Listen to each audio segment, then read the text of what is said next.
А кто такие ваххабиты? Ваххабиты – это те, кто последователь за Абдуль-Ваххабом, за тем человеком, который с чего-то решил, что кровь мусульман дозволена, что имущество мусульман можно отбирать, что все, кто помимо них и помимо их секты, являются мушриками, и всех можно резать, убивать, и всякое можно делать и творить.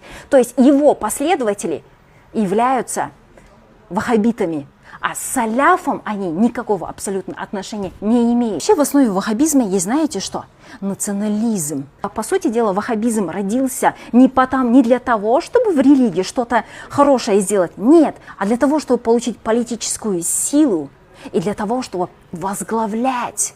И Абдуль-Ваххаб для того, чтобы оправдать свои какие-то действия, решил, что все, кто не являются из их клана, из тех кланов, которые поддерживают их, являются мушриками, в том числе и Османская империя. То есть они, по сути дела, не хотели подчиняться Османской империи и вот придумали ваххабизм. Но от того, что в последнее время вокруг ваххабизма много негатива, они решили себя переименовать саляфами.